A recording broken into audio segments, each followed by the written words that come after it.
अस्सलाम वालेकुम। Silver daily forecast में सबको वेलकम करता हूं।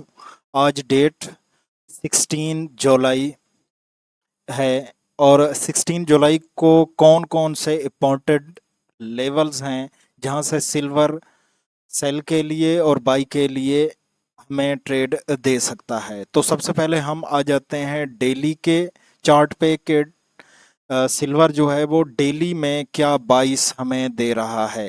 तो सबसे पहले तो हम ये देख लेते हैं कि ये जो प्रीवियस डे है उसके हाई और ये है उसका लो। मार्केट ने नीचे की तरफ आई, इस लो की लिक्विडिटी ग्रैब करने के बाद ऊपर की तरफ ट्रेड हो रही है। अभी क्लोज ये इस लो से ऊपर हो रही है। तो इससे ये बात वाज़ेह हो गई है कि जो गोल्ड इसके जो सिल्वर है उसके जो बायस हैं वो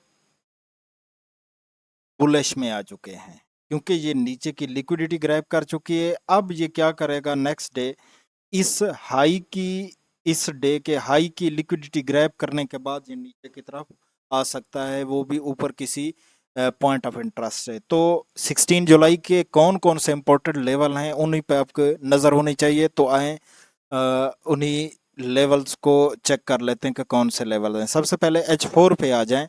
H4 पे आपके पास दो लेवल्स हैं। अ, पहला लेवल ये बन रहा है।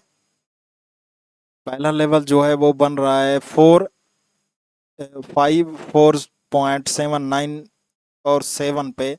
ये एक भाई बन रहा है और 55 से 555 का एरिया बन रहा है। ये स्विंग की लिक्विडिटी है, यहाँ से ग्रैब करने के बाद कम से कम 100 से 200 की पिप आप लोगों को दे सकता है। दूसरा इंपॉर्टेंट एक H4 का जोन बन रहा है, जो इस स्विंग की लिक्विडिटी ग्रैब करने के बाद आपको यहाँ से कम 2 से 300 पिप्स की मूव आप लोगों को दे सकता है नीचे की तरफ। तो इस एरिया के अगर वैल्यूज़ की बात की जाए तो ये बन रही है 6437 से लेकर 65825 का एरिया बन रहा है। तो यहाँ से जैसे ही मार्केट आती है तो नीचे की तरफ डाउनफॉल देती है। तो हम H1 पे आ जाते हैं। H1 पे कौन कौन से एरियाज हैं जो आपको दे सकते हैं, क्योंकि यहाँ तक जो H4 का मैंने जोन बताया यहाँ तक मुश्किल से मार्केट जाए। तो पहला जो एरिया बन रहा है सेल का वो ये वाला एरिया बन रहा है। इसकी अगर मैं वैल्यूज़ की बात करूं, ये H1 का नहीं, ये 30 M30 का OB है। और ये इस स्विंग की लिक्विडिटी ग्रैब करने के बाद इस जोन से आप लोगों को कम से कम 100 पिप्स दे सकता है। 50 से 100 की पिप की मूव आप लोगों को नीचे की तरफ दे सकता है। उसके बाद दूसरा जोन है, ये H1 का ऑर्डर ब्लॉक है। इस स्विंग की लिक्विडिटी लेने के बाद यहाँ से टैप करने के बाद नीचे की तरफ कम से कम आप लोगों को 150 से 200 पिप्स की मूव दे सकता है। ये वाले एरिया की अगर वैल्यूज़ की बात की जाए तो ये बन रहा है 6117 से लेकर 61700 का एरिया। इसके बाद एक और H1 का एरिया बन रहा है।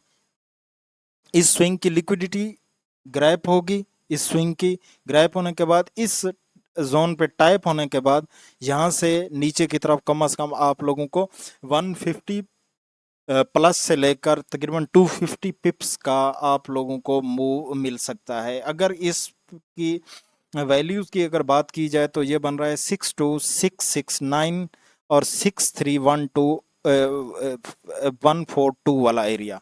तो तीन एरियाज ये हो गए सेल के लिए। और अगर M30 पे आके अगर चेक करें तो एक और लेवल बन रहा है, करीब वाला लेवल बन रहा है। तो ये वाला एरिया की अगर बात की जाए ये बन रहा है 59.196 से लेकर 59684 का एरिया। तो यहाँ से आप लोगों को नीचे की तरफ एक मूव मिल सकती है, क्योंकि ये इस स्विंग की लिक्विडिटी ग्रैप होने के बाद नीचे की तरफ आ सकता है। तो ये वाले चार एरियाज हैं। एक ये वाला एरिया हो गया, दूसरा ये वाला, तीसरा ये वाला और चौथा ये वाला एरिया हो गया। और बाई के लिए आप लोगों के पास ये वाला एक एरिया हो गया। तो बाई के लिए एक एरिया हो गया और चार एरियाज आपके पास ये सेल के लिए हो गए। तो 16 जुलाई के लिए इन्हीं एरियाज़ पे आपकी नज़र होनी चाहिए। सिल्वर यहीं से आप लोगों को मूव दे सकता है। तो 17 जुलाई की फोरकास्ट के लिए फिर हाजिर होऊंगा। तब तक के लिए इजाज़त दीजिए। अल्लाह निगहबान।